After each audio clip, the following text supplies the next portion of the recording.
오늘은 이제 사무엘하 22장 그 마지막 부분과 23장 그 첫 부분, 다윗의 마지막 말하는 부분에 대해서 우리가 나눠보고자 합니다.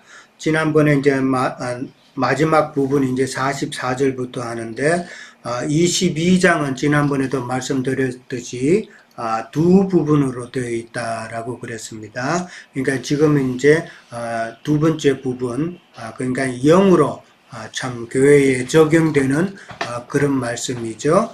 그 부분을 이제 우리가 나누는데, 첫 번째 부분과 두 번째 부분이 마찬가지로 여호와와 다윗의 그 관계를 먼저 설명했다 그랬죠.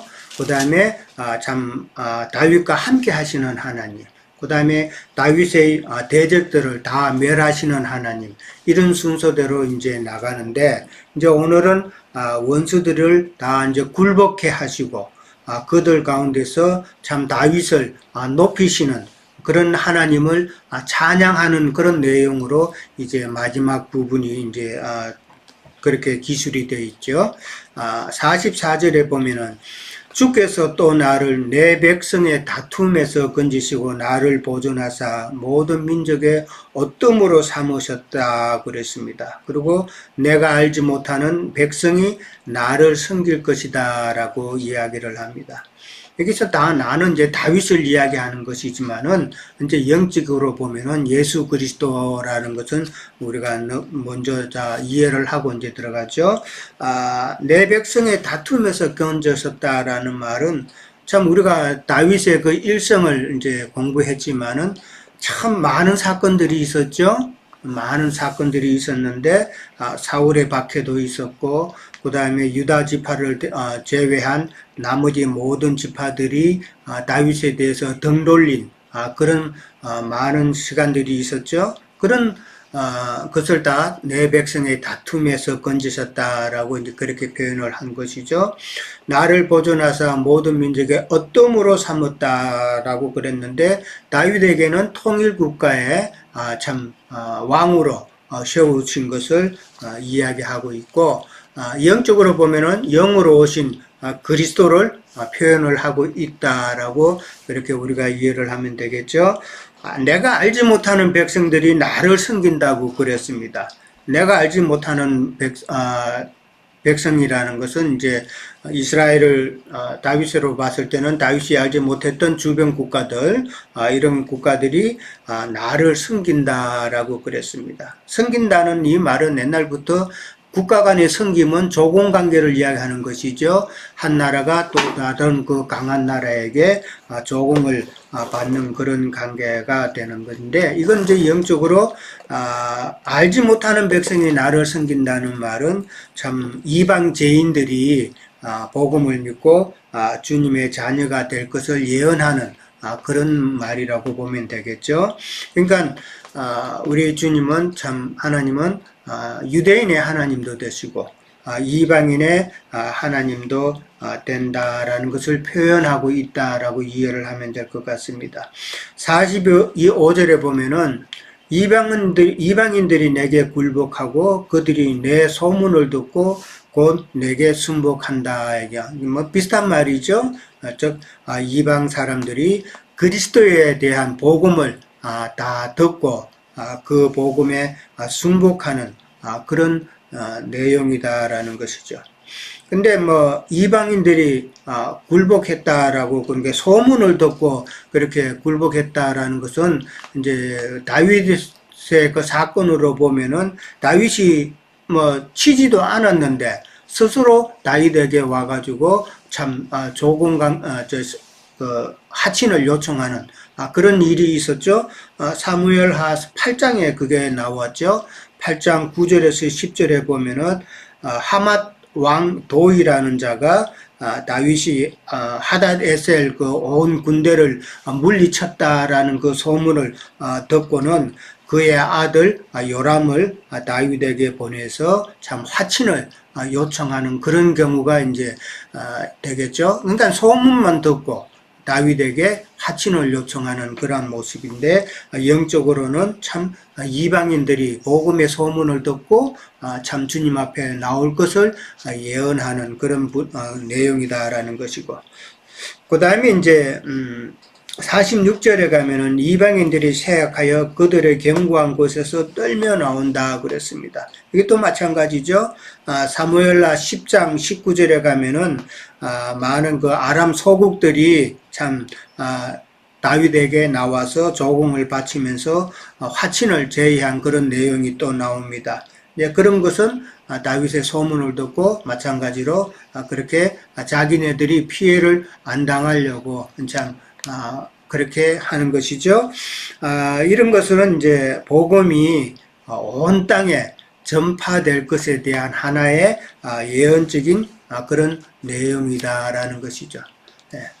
그 다음에 이제 47절에 가면은 여호와의 사심을 두고 나의 반석을 찬송하며 내 구원의 반석이신 하나님을 높일지로다라고 그렇게 이야기를 합니다. 여호와의 사심을 두고 맹세했다라고 그렇게 이야기를 합니다. 참 다윗의 그 인생은 말씀이신 그 하나님의 살아계심을 늘 체험적으로 경험했다라는 것이죠. 어떠한 행편이 있든지 간에 다윗은 하나님을 참 체험적으로 그렇게 경험을 했다라는 말인데, 그것을 두고 다윗은 지금 여호와의 사심을 두고 맹세한다라는 표현을 하고 있는 것 같습니다. 그러니까 살지 못하고 죽어 있는 상태라면은 다윗이 모든 그 어떠한 것도 체험할 수 없는 상황이죠. 그러나 살아계신 하나님을 그렇게 체험했다라는 것은 히브리서 4장에 보면은 하나님의 말씀은 살았고 운동력이 있다 그랬는데, 참 그런 경험을 체험을 했다라는 것이죠. 그러니까 히브리서에 나오는 그 표현대로 하자면은 하나님의 그 말씀은 정말 살았고 운동력이 있어 가지고 영과 혼을 쪼개는, 분별하는 그런 힘을 발휘한다라는 것이죠. 그러니까 다윗의 일생에서도 많은 그 하나님의 말씀으로 인해서 많은 고난과 어려움을 통해서 그런 것을 다 깨달았다라는 그런 것이죠. 그것을 지금 하나님을 찬양하고 있는 내용이다 그랬습니다.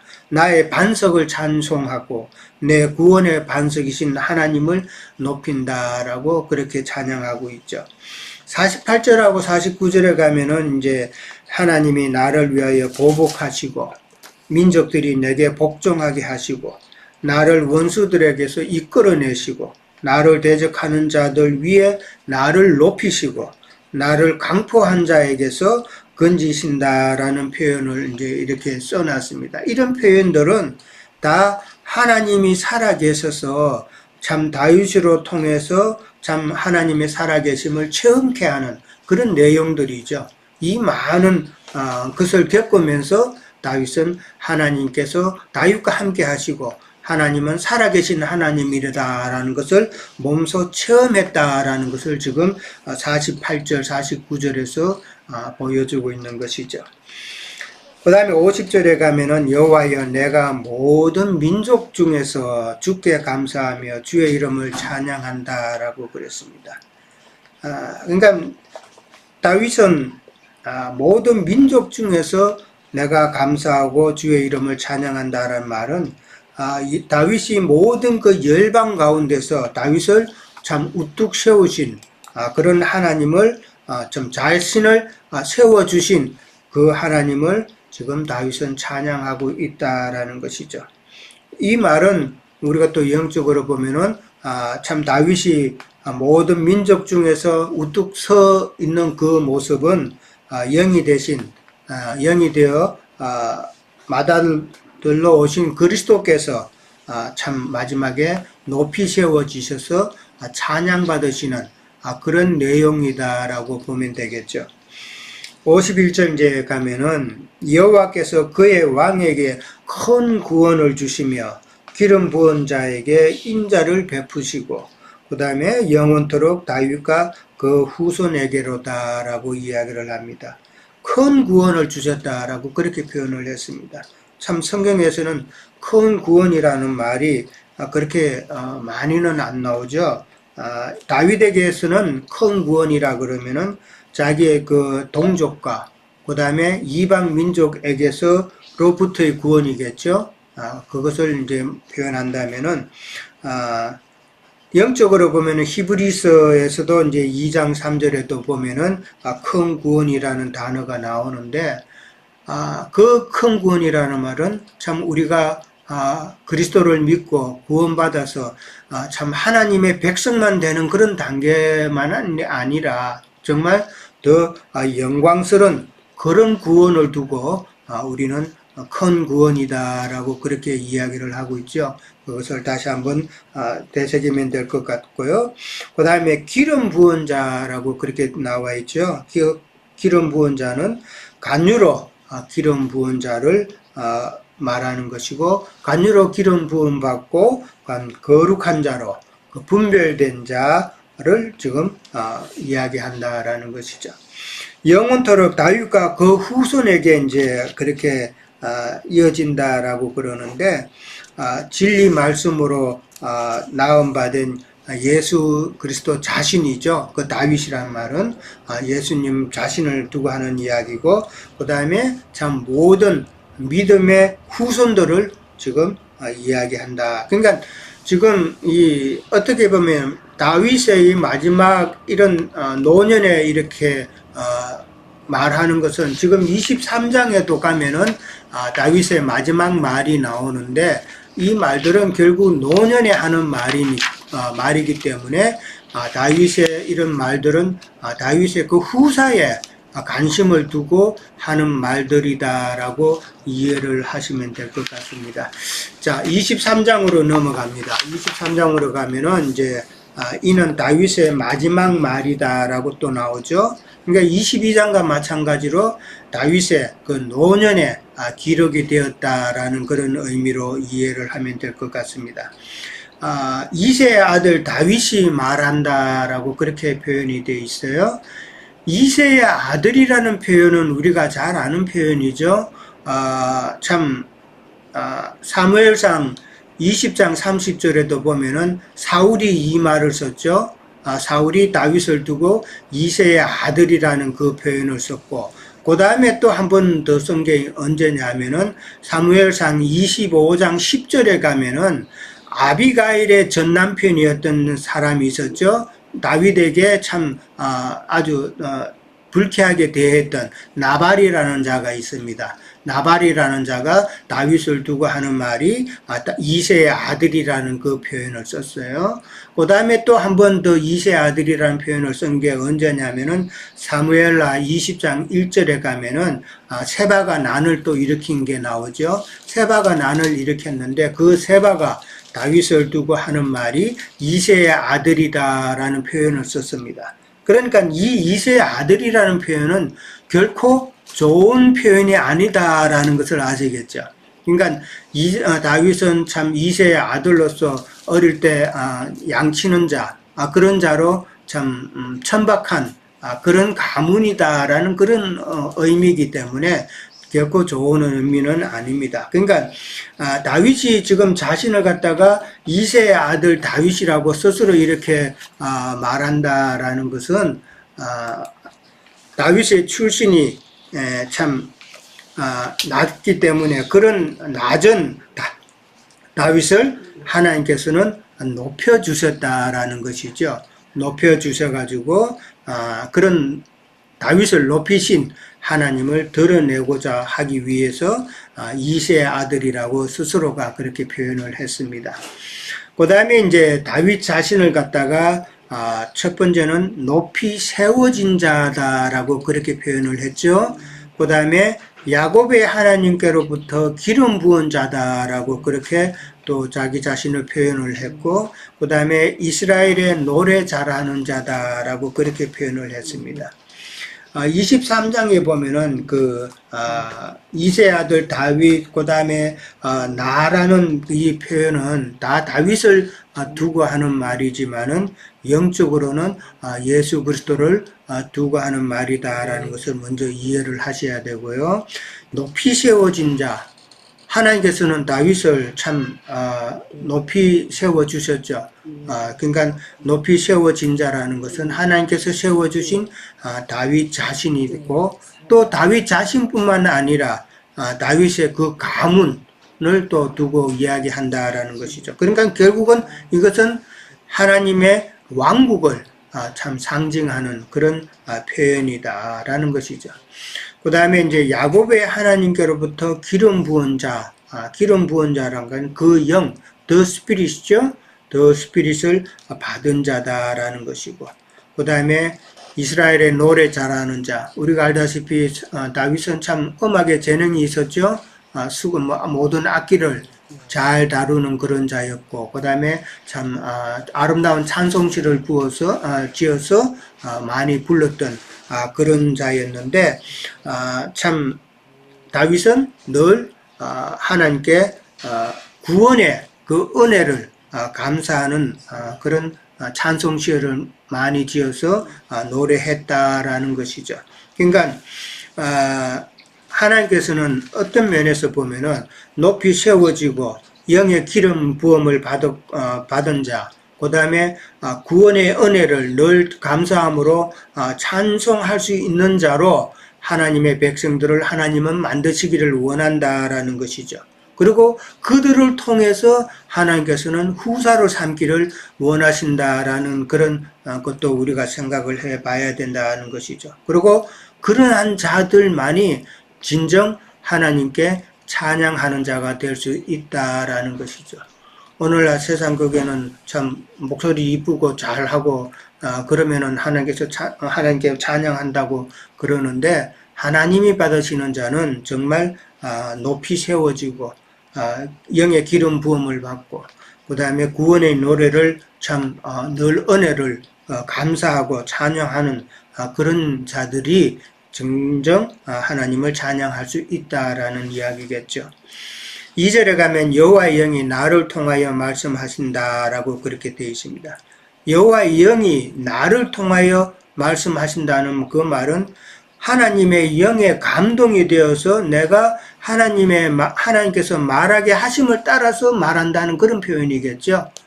그런 표현이고, 그 다음에 그의 말씀이 내 혀에 있다라는 것은 참 다윗의 해를 주장하시는 이는 성령이다라는 것이죠. 이것도 예수님께서 참 말씀하셨죠.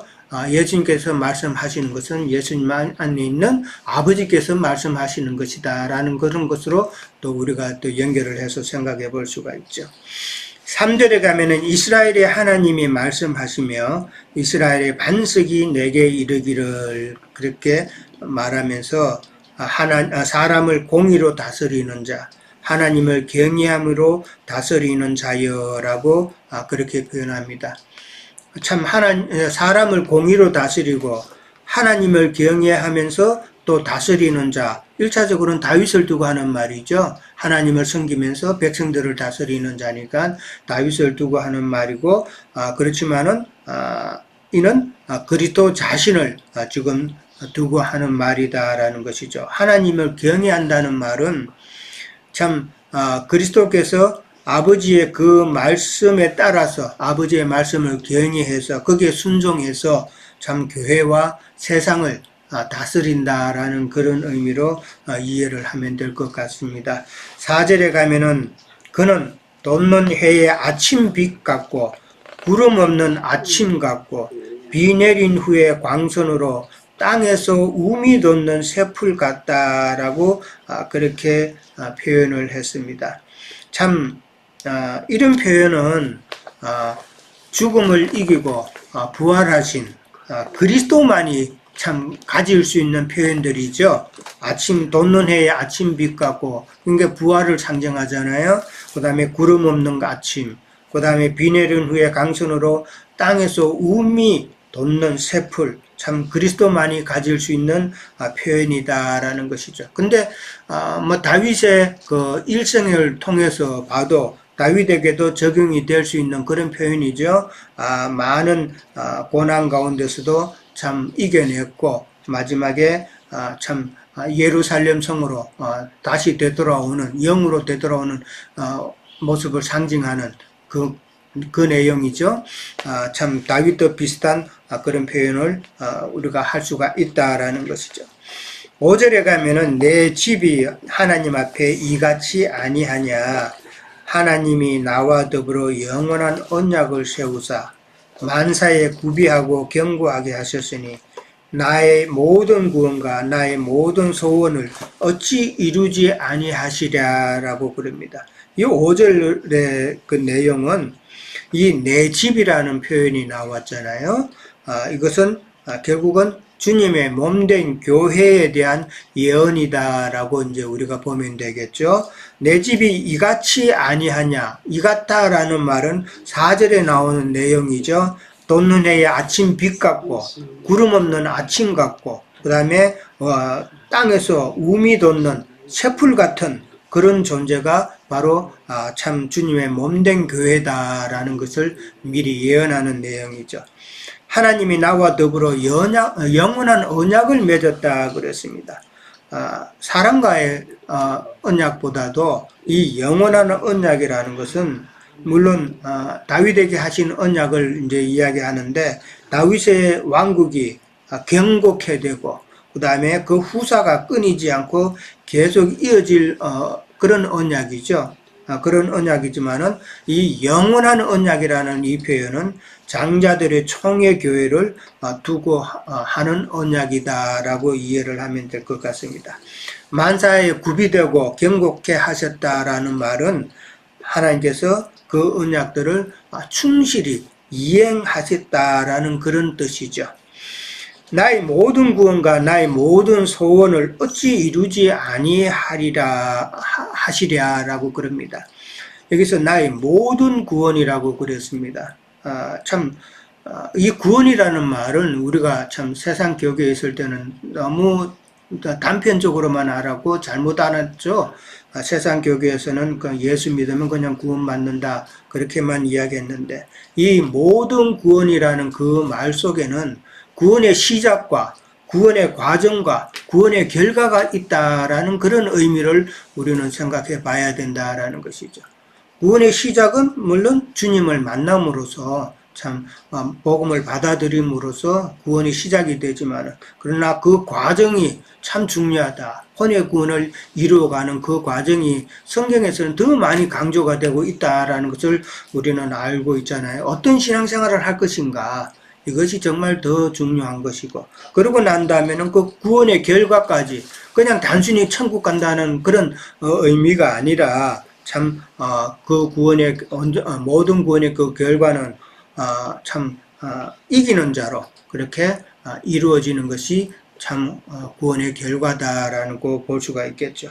그러니까 세상 교계에서 말하는 그 구원하고는 참 본질적으로 좀 다를 수가 있다라는 것이죠.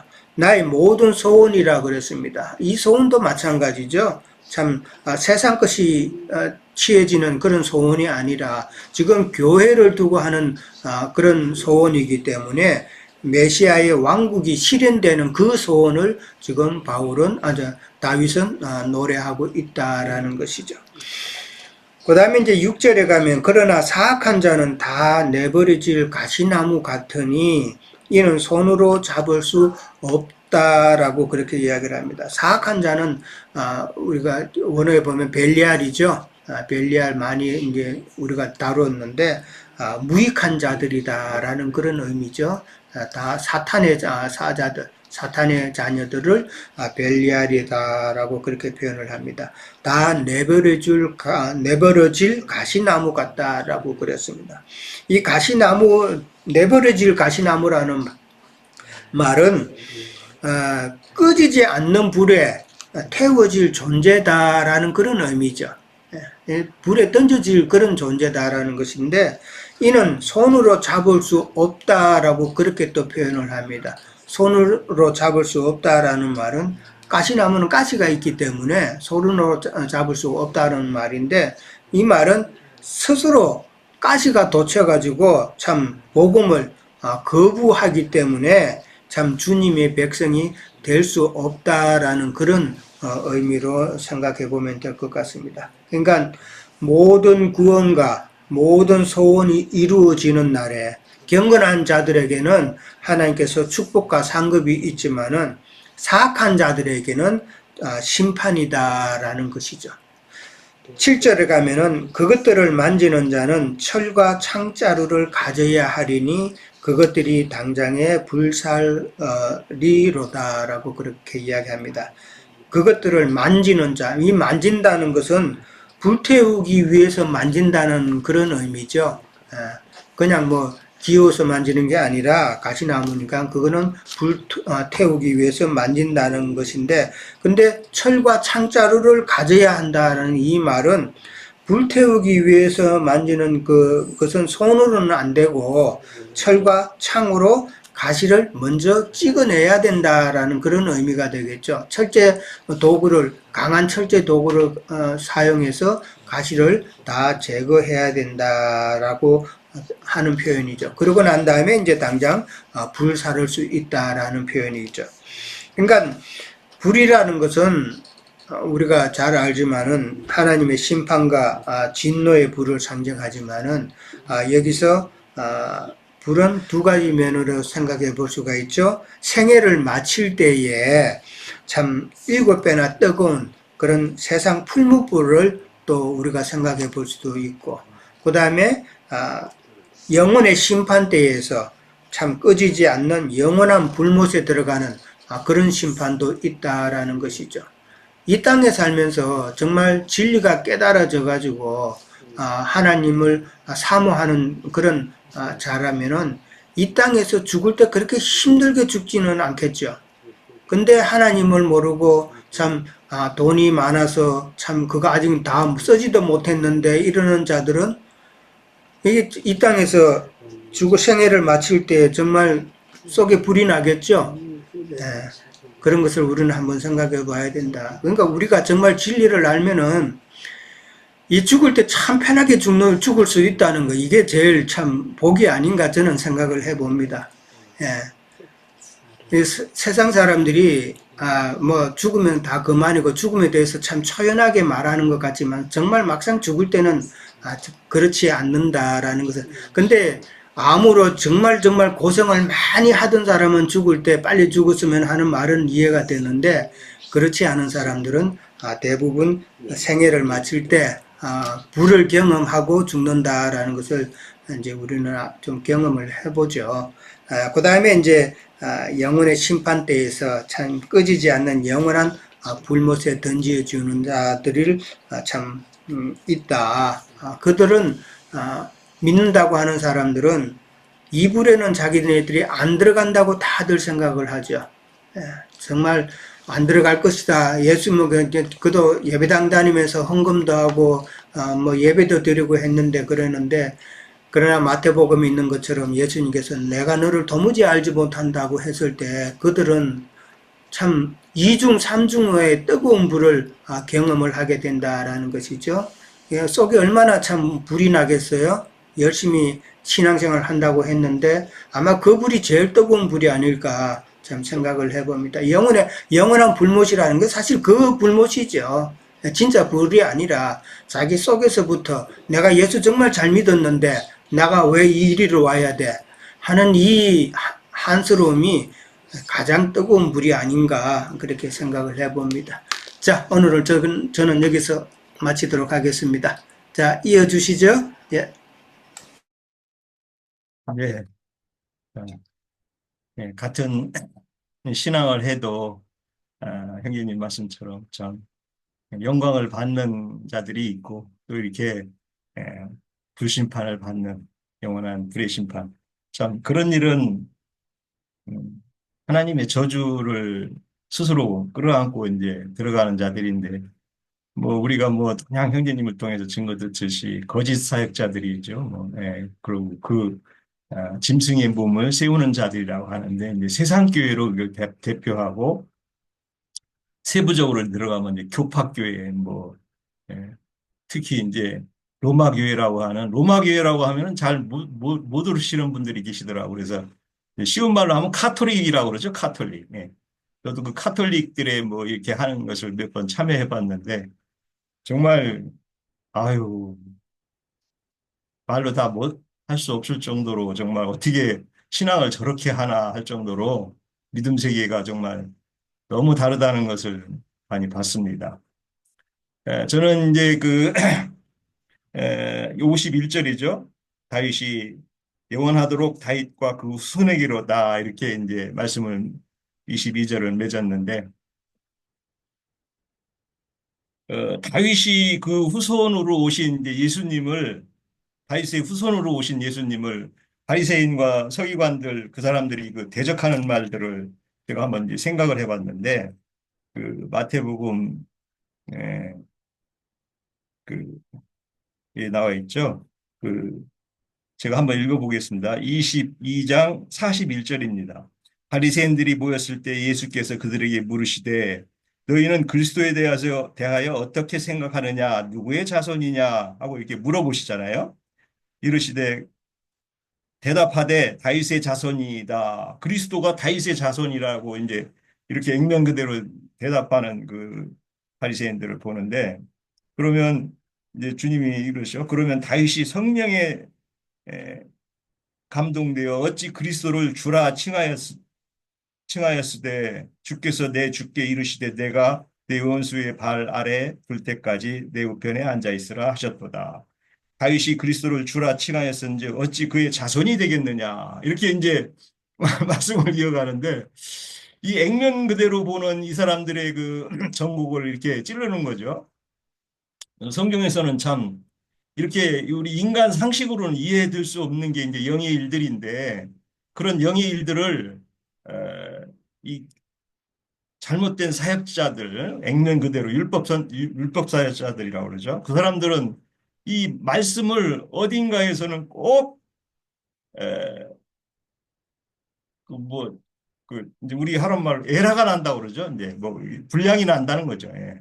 말씀이 분량이 꼭 나더라고요. 그래서 이렇게 이제 지적을 해야 되고 그들을 다른 길로 이렇게 다른 이해로 바꿔줘야 되는데 우리 이제 진리의 사역을 맡은 사람들은 형제 자매님들은 이런 것들을 잘 이렇게 해야 된다고 이제 보는 것이죠.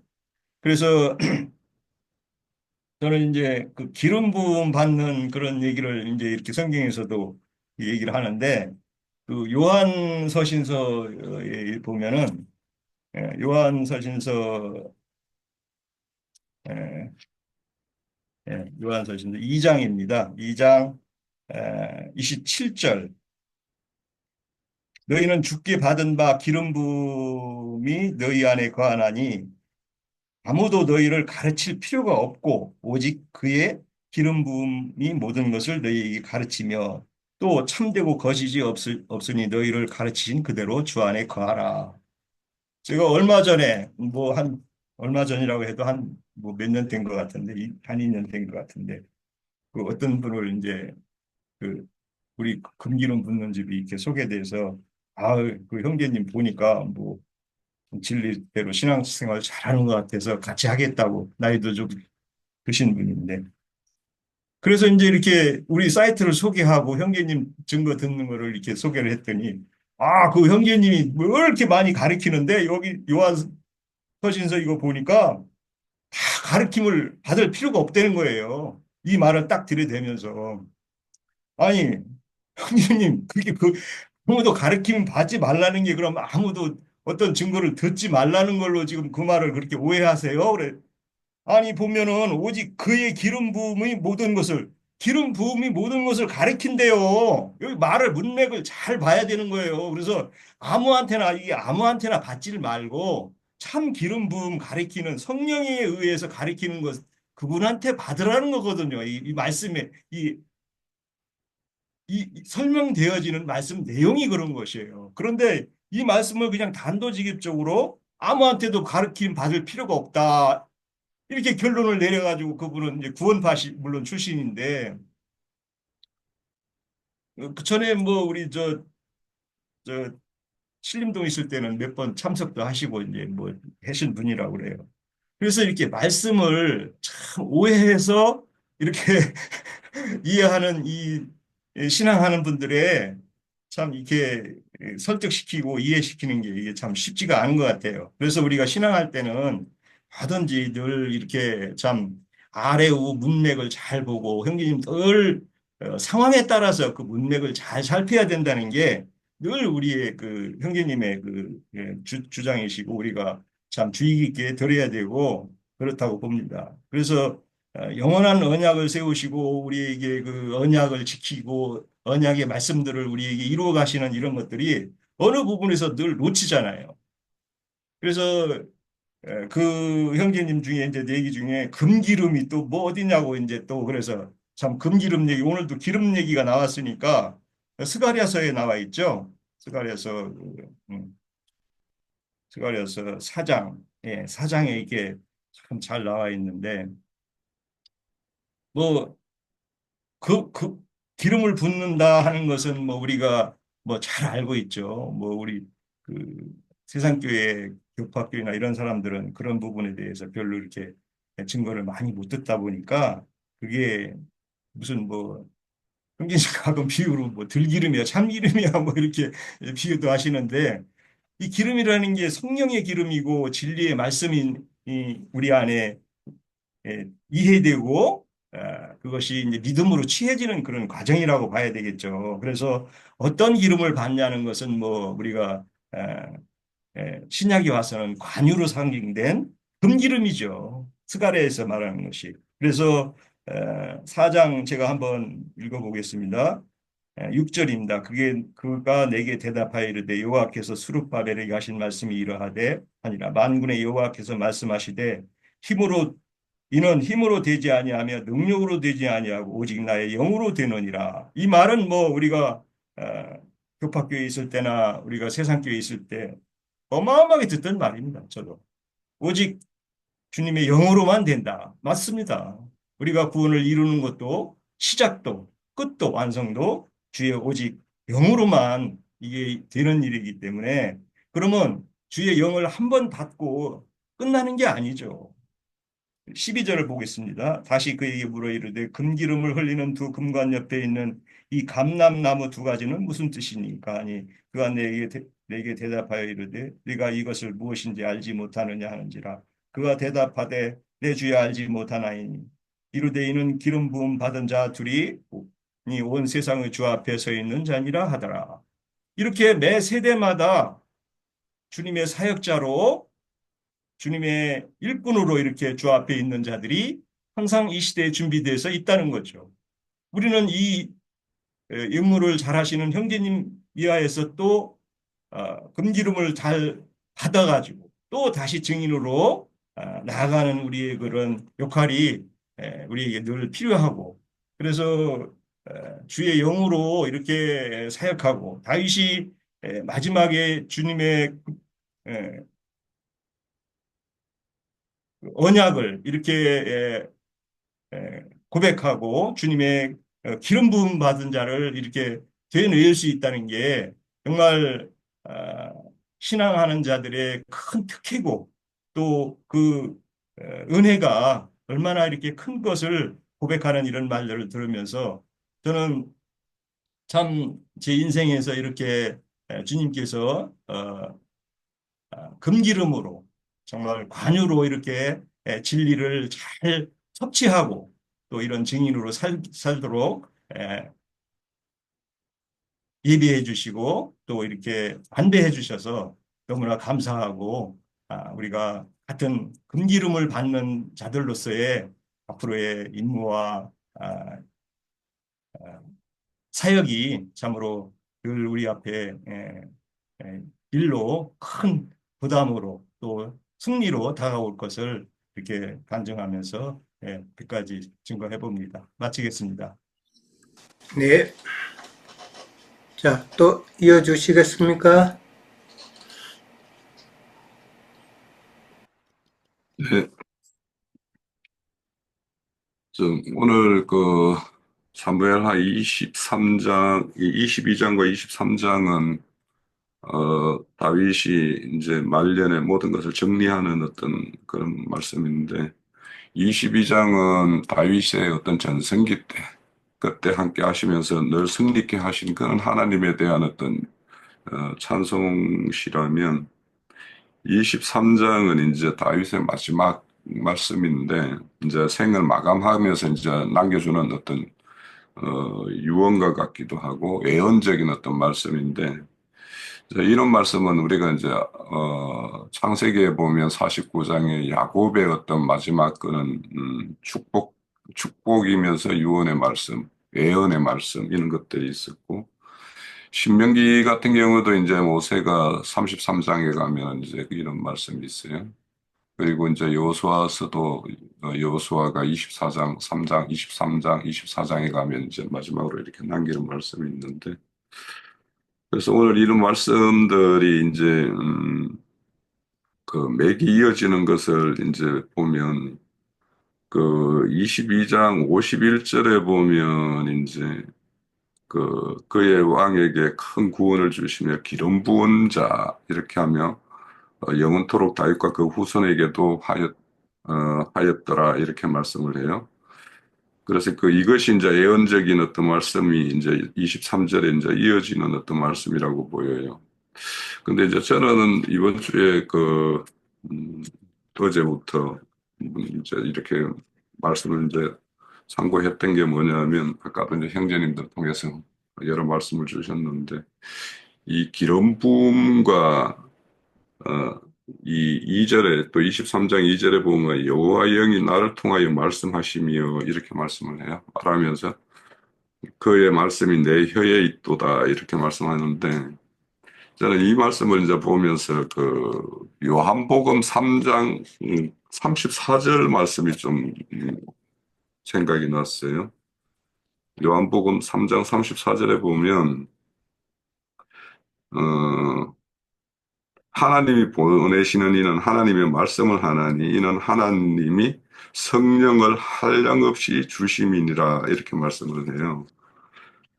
그래서 이 성령을 한량없이 주심이라는 것과 기름 부음과 이런 것들이 어떤 관계인가 이런 것들을 이제 좀 이렇게 생각을 해봤고 우선은 이제 여기 말씀대로 요한복음 말씀대로 성령을 주심으로 성령을 받은 자가 어, 하나님의 어떤 말씀을 한다라고 이렇게 말씀을 해요.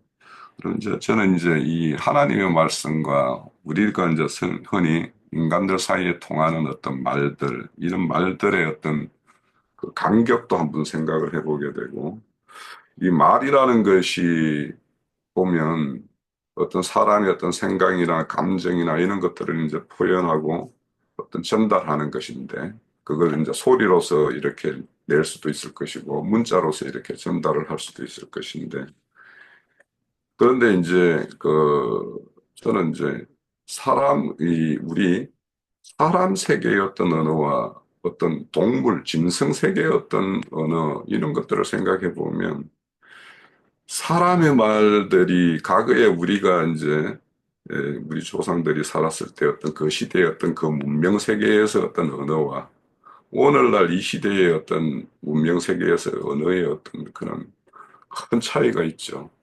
그럼 동시대에 살면서도 젊은 세대와 우리 이제 이런 장년이나 노년층의 어떤 언어, 또 이것도 또 도심지에 사는 사람들과 어떤 시골에서 사는 사람들의 그 소통되는 언어들의 어떤 그런 것들, 이런 것들을 보면 아마 요즘에 어떤 젊은 친구들이 SNS에서 이렇게 올리는 이런 카톡이나 뭐 이런 걸로 통용하는 어떤 그런 문자를 보면 우리도 아마 그 내용들을 다 이해하기 어려울 정도로. 그러니까 문명이 발달하면서 언어는 자꾸 복잡해지니까 그거를 이제 단축으로 언어를 막 줄여서 이렇게 축약해서 이렇게 한단 말이죠. 그래서 이런 어떤 언어의 복잡한 것, 이 복잡함이라는 것과 하나님의 말한다라는 것과 이것이 어떤 관계일까 이런 것도 이제 좀 생각을 해보게 됐어요. 그러니까 이 말이 복잡해지고 뭔가 이렇게 한다라는 거는 결국에는 이게 하나님의 말과 이렇게 자꾸 괴리가 되는 어떤 그런 말이 아니겠는가 이런 생각이 들어서 오늘날 이제 예, 워낙 이제 민족과 민족끼리 어떤 말이 다르다라는 거 이것을 이제 이런 소통의 수단으로 요즘에는 이제 뭐 AI 번역기가 뭐 거의 뭐 동시 통역이 할 수 있는 만큼 막 이렇게 그런 어떤 시대를 이제 우리가 맞이하고 있는데, 그러면 여기 이제 이 기름 부음 또 성령의 어떤 그 부음 이런 것들이 어떤 것과 가장 맥을 같이 하는 걸까 이런 걸 생각해 보면, 아, 말을 이렇게 이 통일시키는 이런 거와 굉장히 밀접하겠다. 그래서 이제 우리가 어 누구의 어떤 하나님의 어떤 말씀을 이렇게 계시로 받은 사람이 그걸 계시의 말씀을 이렇게 누구에게 전달을 하더라도 그 말을 전달받는 데에는 기름 부음을 같이 받지 않으면 그 말이 이게 소통이 될 수가 있겠는가.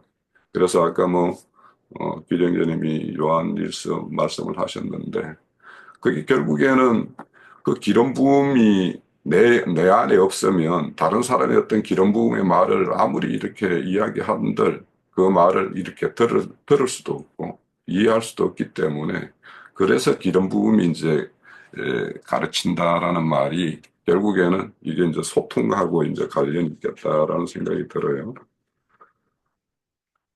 그런데 이제 저는 이제 이 기름 부음을 보면서 우리 그 금방 그 사무엘하 22장 51절에도 왕이라는 것과 기름 부음이라는 것을 같이 이렇게 말을 하고 있어요. 그래서 우리가 잘 알다시피 구약에서 기름 부음을 받는 자는 선지자나 제사장이나 왕이나 이렇게 세 직분에 대해서 이제 이렇게 기름 부음을 받는데, 저는 이 기름 부음이라는 것과 이것이 구원하고 바로 직결시킬 수 있는 건가, 그런 생각을 좀 해보게 돼요.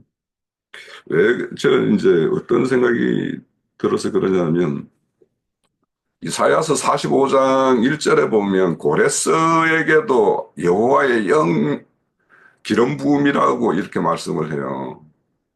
그러니까 이 기름 부음이라는 거는 하나님의 어떤 특별한 목적을 위해서 이렇게 세움을 상징하는 그런 것을 이렇게 말하기 때문에, 이 기름 부음하고 우리가 흔히 말하는 이런 구원하고 이렇게 연결을 시킬 수 있는 건가. 또 이제 다윗의 이제 그 상대되는 사울 같은 경우도 이제 기름 부음을 받았어요. 그래서 이제 사울의 어떤 그 왕을 세우는 과정에서 이제 그 기름 부음이라는 것이 나중에는 사울이 이렇게 행하는 것은 다윗과 어떤 대적 관계에 이렇게 서게 되고, 그 최종적으로는 이제 블레셋에 의해서 이제 처참한 어떤 채월을 맞는 것도 어떤 심판의 한 모형이라고 저는 생각이 들어서, 그러면 이 기름 부음이라는 것과 이게 우리가 구원이라는 것을 바로 이렇게 등치시킬 수 있는 건가, 이런 생각을 하게 되고, 그래서 이제 이게 구약에서의 말하는 어떤 기름 부음과 신약에서의 어떤 기름 부음이라는 것도 같은 연장선에서 놓고 이렇게 볼 수 있는 건가, 이런 생각도 또 하게 돼요. 그 신약에 보면은 이제 그 어, 금방 우리 형제님 읽었던 그 요한일서에 보면 2장 20절에 보면 그 기름 부음이 있는 자에는 모든 것을 안다라고 이렇게 말씀을 하면서도 이제 그 기름 부음이라는 것을 이제 예, 신약에 오면은 그 영의 어떤 부음으로 이렇게 연결시키기 때문에, 그래서 순수하게 이게 기름 부음이라는 것이 구약에서의 어떤 기름 부음과 신약에서 어떤 기름 부음의 어떤 차이가 좀 있겠다라는 그런 이제 예, 확정은 내가 못하겠는데 좀 이 생각을 하게 되고요. 그 고린도 후서 한번 볼게요. 고린도 후서 1장 21절 22절에 보면, 고린도 후서 1장 22절에 보면 우리를 너희와 함께 그리스도 안에서 굳건하게 하시고 우리에게 기름 부으신 이는 하나님이시니 그는 또한 우리에게 인치시고 보증으로 우리 마음에 성령을 주셨느니라, 이렇게 말씀을 하는데, 여기에서 반드시 이제 우리와 너희하고 이렇게 구분을 하고 있어요. 여기서도 조금. 그러니까 여기에서는 이제 바울 사도와 그 일행들을 이제 우리라고 이야기하는 것이고, 우리에게 어떤 기름 부음이라는 것이 그래서 이 신약에 오면 성령의 기름 부음이라고 이렇게 말을 하는 것이어서 성령의 어떤 임한 자에게 기름 부음이라는 것은 특별한 또 하나님의 어떤 목적을 위해서 어떤 세움을 받는 그런 자들에게 이렇게 쓰는 어떤 의미로도 이렇게 좀 이 말씀으로 보면 느껴져요. 그래서 기름 부음이라는 것은 기본적으로 하나님의 어떤 특별한 목적을 위해서 이렇게 세움을 입는 그런 자들에 대한 어떤 것을 어, 깔고 있고, 이 신약에 오면 이 기름 부음은 반드시 성령을 받은 자, 성령이 임한 자에게만 이 기름 부음이라는 것이 이제 이렇게 있어서 이것과 이제 요한 1세 2장 20절에 너희에게 있는 기름 부음이 너희들을 모든 걸 알게 한다. 또 가르친다. 이런 말들을 보면 이 성령과 신약에 오면 성령과 기름 부음은 거의 이렇게 맥을 이렇게 같이 한다라는 어떤 이런 말씀으로도 좀 이해가 되어지고요. 그래서 이제 어제 뭐 좀 궁금한 게 있어서 내가 장로 형제님한테도 이제 그 기름 부음과 성령 세례 뭐 이런 거 관련해서 몇 가지 이제 좀 질문도 하고 답을 이렇게 받기는 했습니다. 그런데 이제 우리가 그 하나 또 새겨볼 거는 음, 누가복음 4장 18절에 보면 우리가 이제 자주 언급되는 말씀이죠. 이제 4장 18절에도 보면 주의 성령이 내게 임하였으니 그는 가난한 자에게 복음을 전하게 하시려고 내게 기름을 부으시고 이렇게 말을 해요. 그러니까 여기에서도 보면 이 복음을 전하는 자로 이렇게 세움을 받는 어떤 그런 기름 부음이 이렇게 특별히 이렇게 명시되어 있는 듯해요. 그래서 이런 모두에게, 그러니까 성령이 임했다고 해서 모두에게 이렇게 기름 부음이라고 이렇게 연결을 시킬 수 있는 건가? 어떤 특별한 목적을 위해서 이렇게 세움받은 자에게 이렇게 한정돼서 우리가 좀 이렇게 이해를 가져야 되는 건가? 또 이제 그런 부분이 있고, 이제 우리 모든 믿는 자들이 하나님과 어, 일반 세상 사람들과의 어떤 그런 중재하는 어떤 제사장 직분을 다 가지고 있기 때문에 예, 또 우리에게 화목해 하는 어떤 직분이 주어졌다라고 이제 이렇게 말씀을 하는 걸로 보면 이제 성령과 기름 부음이 하나로 이렇게 통일을 이루어서 또 모두에게 이런 어떤 그 화목의 어떤 직분이라는 어떤 그런 책임을 이렇게 주어지는 부분도 있고, 그 베드로전서 2장 9절에 보면 또 우리 보고 왕 같은 제사장이라고 그래요. 그러면 이런 왕 같은 제사장이라는 거는 결국에는 이제 우리가 혈통적으로 구약의 아론의 반차에 따른 어떤 그런 제사장이 아닌 그 멜기세덱의 어떤 반차에 따르는 어떤 제사장이기 때문에 이 멜기세덱이라는 그 말 자체는 이게 여기 말 속에는 왕이라는 뜻이 있거든요. 멜기라는 말 자체가 멜렉이라는 말 자체가 이제 왕이라는 뜻이에요. 그래서 이제 우리가 그런 어떤 멜기세덱 반차에 따른 어떤 제사장이기 때문에 우리가 그래서 이게 왕 같은 제사장이라고 이제 이야기를 해요. 그러면 이제 왕 같은 제사장이라는 것은 결국에는 그 사람들에게 모든 어떤 주권이 어떻게 주어져 있다라는 어떤 그런 의미가 있기 때문에 이런 것들로 보면 이제 어 그 모든 이제 그 신약의 그 성령을 받은 사람들에게는 이렇게 그 화목해 하는 그런 어떤 제사장 직분을 가지고 있기 때문에 이걸 또 기름 부음이라는 어떤 그런 걸로 이렇게 또 연결시킬 수도 있을 것 같고 해서 제가 어제 이제 좀 하나 이제 장로 형제님께서 이제 좀 이제 답변을 주신다라면 이 성령 기름 부음과 성령의 어떤 그 임재와 이 기름 부음이라는 것을 항상 이렇게 등치시킬 수 있는 건가 아니면 성령의 기름 부음이라는 것을 성령의 임재를 가진 어떤 그런 사람이 이 기름 부음이라는 어떤 특별한 목적을 위해서 그때그때마다 이렇게 쓰임으로 이렇게 세움을 입는 어떤 그런 의미로서의 어떤 기름 부음의 어떤 구별된 어떤 이해를 가져야 되는 건가?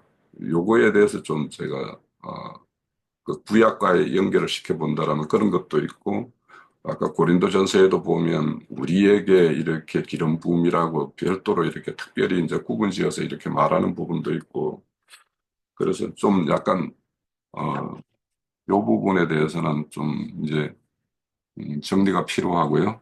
그래서 기름 부음이라는 것은 결국에는 이제 어, 하나님의 어떤 특별한 어떤 사명을 어떤 소명을 가진 자들이기 때문에 우리 스스로가 다 기름 부음을 받았다라고 그렇게 여긴다라면 그런 어떤 소명의식이라는 거, 하나님의 어떤 특별한 목적이 우리 각자에게 임해 있다라는 거, 이런 것들에 대한 어떤 인식이 거기에 이제 기저에 뒤따라야 될 어떤 부분이다. 이런 생각을 하면서 저는 어, 요 22장과 23장에 하나님의 영의 어떤 복음과 기름 부음 이런 거에 대해서 좀 말씀을 추구했는데 좀 아직까지도 정리가 좀 필요한 부분이 있습니다.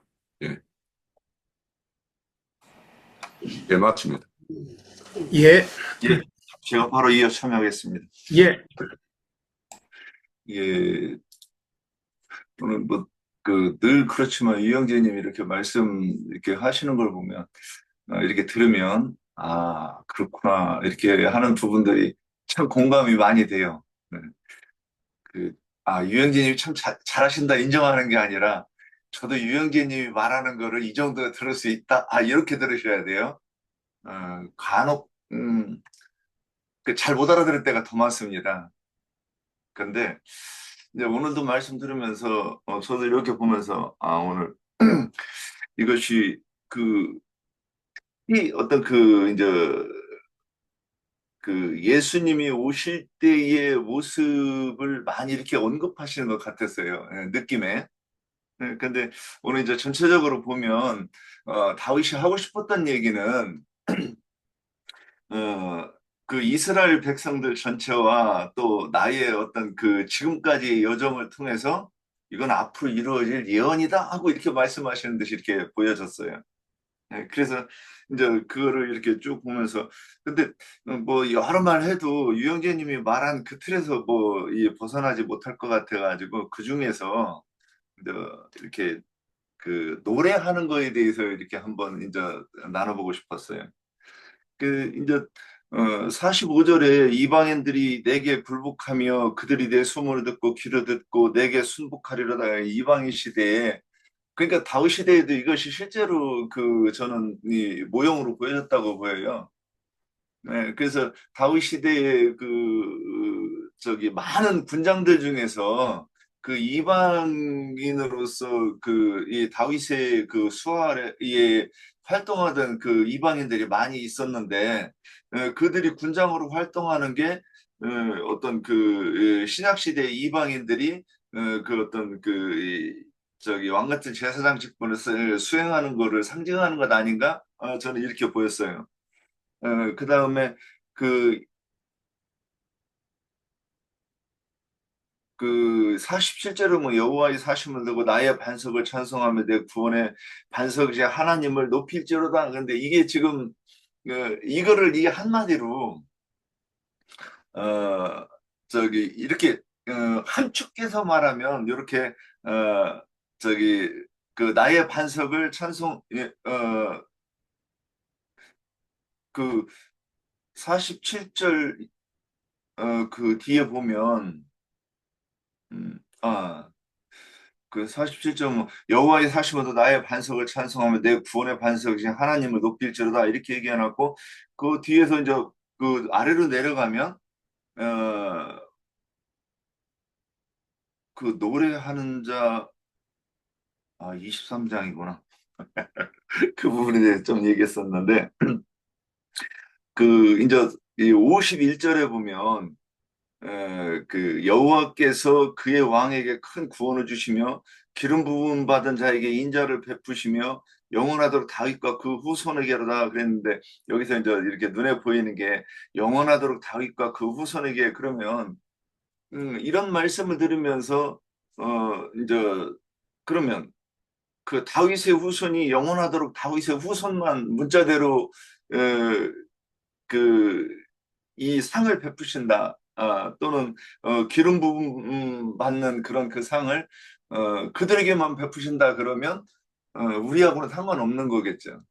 근데 이제 앞에서도 이렇게 이 그 아브라함에게도 복을 주실 때 하나님께서 너로 말미암아 이방에 복이 된다 이렇게 그 말씀하심으로 이 그 하나님께서는 에, 아브라함 시대 그 이전부터도 항상 어, 모든 그 세계 모든 민족에게 복음이 전파되어 하나님이 그 나라가 성취되는 것을 이렇게 예언했다고라는 것을 이렇게 보이면서 여기에서도 영원한 다윗과 그 후손에게는 좀 위로 올라가면 아브라함의 그 네가 열국의 아비가 되고 여기에서부터도 이런 말씀이 우리에게 그 적용되는 것으로 이렇게 보고 그러면 그런 내용들을 우리는 이렇게 뭐 여기는 많이 배워서 그렇지만은 어, 세상의 그 복음이라고 사실 기독교인들이 이뭐 복음 얘기하지만 사실 그들은 복음을 들은 적이 없죠. 그런 그들에게 복음을 듣게 하고 정말 세상 나라가 주와 그리스도의 나라가 되려고 하면 누군가 오늘 이제 홍혜진이 기름 부음을 얘기했고 이 시편 23편 2절에 보면 여호와 영이 나를 통하여 말씀하시며 그의 말씀이 내 혀에 있도다 이렇게 말씀하시고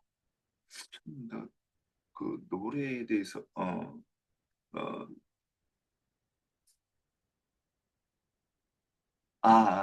그 23장 1절에 보면 이스라엘의 노래 잘하는 자 이렇게 여기를 이제 제가 좀 봤는데 그러면 그 앞에서 그 기름 부음에 대해서 얘기하는 것을 연결해서 이렇게 보면 노래 잘하는 자 이렇게 표현했던 것 아닌가.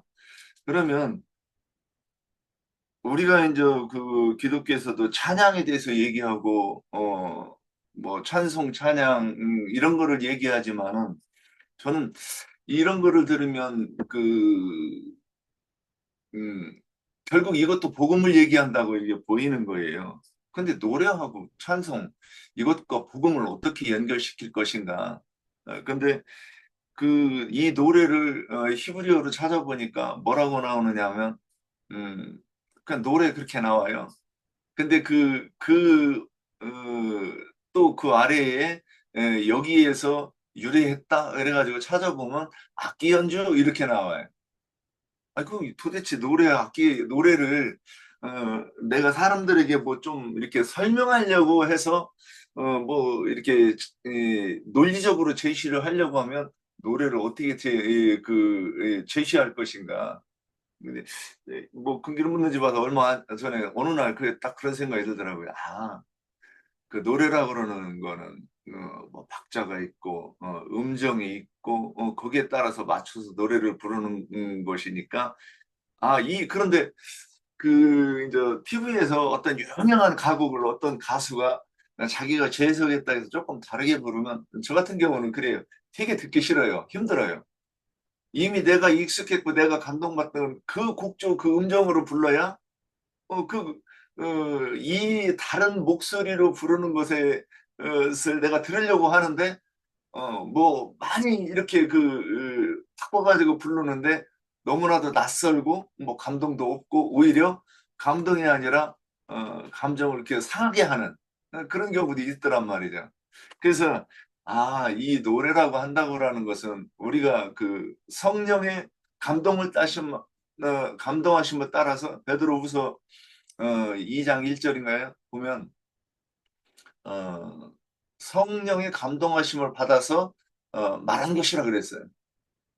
그러니까 성령의 감동하심을 받아서 말하고 사도행전 2장 1절에서는 성령의 말하게 하심을 따라서 말했다 이렇게 돼 있는데 근데 만약에 내가 성경을 읽다가 성령의 감동하심을 받았다고 해서 막 함부로 얘기하면 정말 큰일 나지 않겠는가. 그런데 두세 사람이 이렇게 동역을 하면 내가 어떤 형제가 엉뚱한 소리를 하면 이 바르게 붙여주고 그 형제 이거는 좀 오해한 것 같습니다.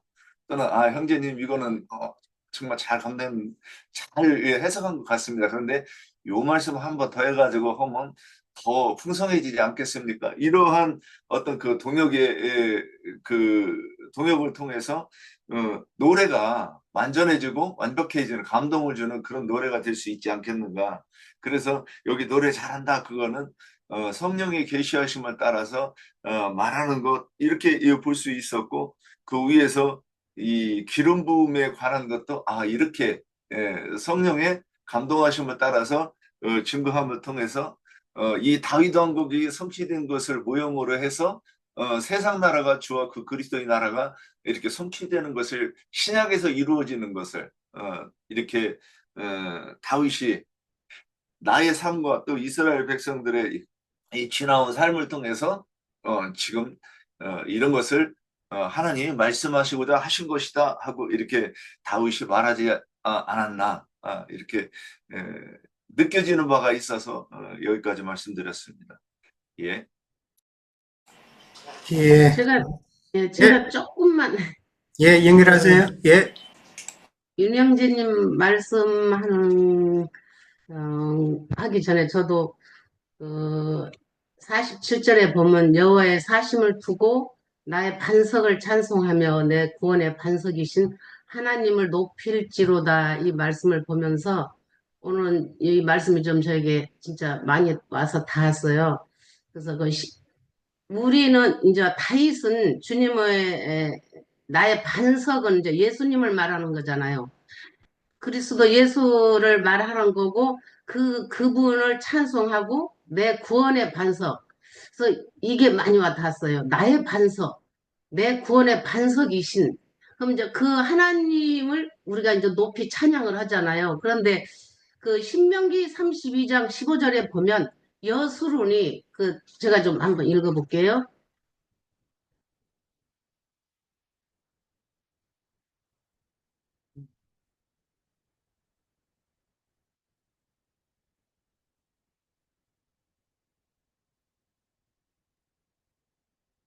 학기 32장 15절에 보면 그런데 여수론이 기름짐에 발로 찼도다. 네가 살찌고 비대하고 윤택함에 자기를 지으신 하나님을 버리고 자기를 구원하신 반석을 업신여겼도다. 이제 이게 대비되는 말씀이잖아요. 그래서 우리가 이 주님을 높이고 반석이라고 찬송을 하지만 어느 날 내가 배가 부르고 살이 쪘을 때는 아, 신명기 32장 15절처럼 변하지 않을까 하는 그런 마음들이 우리가 이 길을 오면서 많이 생각을 하잖아요. 그래서 이 지키는 것은 주님께서 우리를 그 말씀으로 지켜주시는 것이지 다윗 왕은 이걸 다 거쳐왔기 때문에 찬송이 되지만 우리는 지금 계속 이 길을 가고 있는 거잖아요. 그래서 여기 와서 좀 이 말씀이 저에게 많이 와닿았고 지금 윤영재님이 하신 말씀에서 조금 제가 덧붙이자면 그 새 노래라는 것은 계시록의 14장 한번 제가 볼게요. 14장 1절에서부터 그 4절 3절에 보면 다 읽지는 않을게요. 시간 때문에 그 새 노래는 2절에 내가 하늘에서 나는 소리를 들으니 많은 물소리와도 같고 큰 우레소리와도 같은데 내가 들은 소리는 검은 고 타는 자들이 그 검은 고를 타는 것 같더라. 그들이 보좌과 내 생물과 장로들 앞에서 새 노래를 부르니 땅에서 속량함을 받은 14만 4천 밖에는 능히 이 노래를 배울 자가 없더라. 이 말씀을 이제 보면서 새 노래는 그냥 이런 기독교의 찬양도 이제 기독교에서는 찬양이라고 새 노래를 부르지만 우리 믿는 자 적어도 금기름 붓는 여기 지체들은 이 노래를 이렇게 부르지 않았을까? 주님과 함께 이 길을 오면서 고난, 슬픔, 고통할 때마다 그냥 노래가 이런 가요, 이런 찬송이 아니고 내 속에서 주님을 만났던 주님의 그 환호, 뭐라고 말할까? 희열과 기쁨과 그런 것들에 대해서 주님께 찬양을 기도하고 하는 것들이 주님의 찬양이 아닌가. 그래서 이 주님을 아는 자만이 새 노래를 불렀다고 했잖아요. 그래서 이건 주님을 참으로 경험을 하고 알고 만난 자들이 불렀던 것이 그것이 찬양이라고 저는 생각이 돼요. 그냥 주님께 높이 찬양하고 목소리 좋아서 그게 아니고 정말 주님을 만났던 거 내가 이렇게 해서 했을 때 주님께 정말 감사드립니다. 주님 나에게 이런 주님이 오셔서 나에게 이런 걸 알게 하시고 지금까지 나에게 살아오심을 주님께 감사를 드립니다 하는 것이 저는 찬양이라고 좀 이렇게 느껴지거든요. 그래서 여기까지 말씀드릴게요. 예, 감사합니다. 자, 다른 지체분들은 없으시고요. 예. 그런데 장로 형제님, 결론적으로 부족한 거 혹시 또 부원하실 말씀 있으면 해 주시고요. 아까 보니까 우리 수잔 자매님 옆에 앉아 계신 노 자매님이 어머님 아니세요? 예, 어머니 오셨어요. 오늘이 땡스기빙 데이라 애들이 모시고 애들하고 같이 왔어요. 애들 얼굴도 가족끼리 보여줄 오는 거 날에 해서 다 집에 왔고 예. 그러셨구나. 네. 노 자매님, 아이고 그 탁자에 앉아서 아들이 증거하는 말씀을 이렇게 듣고 계신 거 보니까 되게 예, 강건하시네 생각보다. 예. 뭐 성경 얼굴 좀 뵀으면 한데 나는 내가 처음에 유영재님 집에 갔을 때 그 노예하면님 그 며칠 동안 뵙고는 그 뒤로는 뵌 적이 없어서 예, 그랬죠. 그랬죠. 예, 예, 매우 반가웠어요. 예. 예, 강건하시네요. 네. 이제 그러면 잠자리 앉아 내가- 계세요. 전에도 내가 얘기했지만 어머니 살아계신 동안에 효도 뭐 잘할 줄 알지만 그 효도시기 바랍니다. 예. 예. 굉장히 그 좋은 모습을 오늘 봤었고요. 아까 우리 홍영재가 이제 그 다윗의 이 유언 말씀을 야곱의 유언으로부터 이제 언급을 했는데, 예, 맞습니다. 야곱의 유언이 곧 야곱의 축복이 되었고, 모세의 유언이 모세의 그 이스라엘 자기 동족에 대한 축복이 되었죠. 그런 것처럼 다윗의 유언은 다윗의 그 자기 왕국, 다윗 왕국 모두에게 빌어주는 축복의 말씀이 되는 거죠. 이 모든 앞선 선진들의 그 유언이 우리가 지금 올 테스타멘트 또는 뉴 테스타멘트 이렇게 표현하는 구약, 신약 할 때 그 약속, 하나님의 약속이라는 것이 원은 유언이라는 말입니다. 그러니까 하나님께서 그 종들을 보내서 하나님의 말씀을 유언으로 남긴 말이 성경인 거죠. 우리는 성경에 대한 이해를 이렇게 좀 정확하게 할 필요가 있고, 그 다음에 이것은 이제 최종적으로 예수 그리스도께서 생애를 마칠 때 제자들을 축복하신 말씀을 이제 뭐로 성취가 된 거고, 그것을 모든 민족 땅끝까지 전파된 모든 민족이 이 복음을 받아들이면 성령의 축복을 받는 것이죠. 이게 성령의 축복이 최종적으로 선지자들, 선진들이 증거했던 그 유언의 결론입니다. 계시록 22장이 최종적으로 성령께서 교회들에게 축복의 말씀을 남기는 말씀이 요약이 계시록이죠. 그리스도와 더불어 생명강과 생명과가 달마다 맺히는 하나님의 낙원에서 예루살렘 성 밖의 만국, 새하늘과 새 땅의 만국을 다스리는 권위를 부여해 주시는 말씀이 성령의 기름 부음이에요. 자, 그런데 오늘 우리 여기 엊그제 우리 홍영재가 이제 갑작스럽게 이제 질문이 좀 있다고 쪽지를 보내서 내가 이제 에, 나름으로 이제 답글을 보낸 적이 있었는데 오늘도 질문을 이제 오늘 말씀을 하는 소리를 들어보니까 그 질문 요지가 이제 정확하게 내가 이제 파악이 됐어요.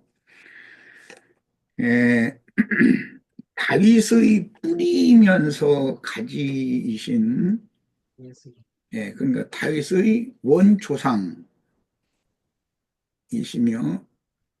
다윗의 후손, 다윗의 자손이신 그 예수 그리스도께 하나님이 그분의 영을 물 붓듯이 부으셨다. 이렇게 사도행전은 이렇게 표현이 되어 있죠.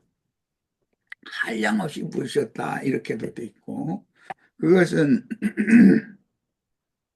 구원을 주셨다라는 말이 아니고 그 말은 하나님이 하셔야 될 새 일을 위해서 하나님의 새 일을 수행하는 직분을 맡겼다 그런 뜻이에요.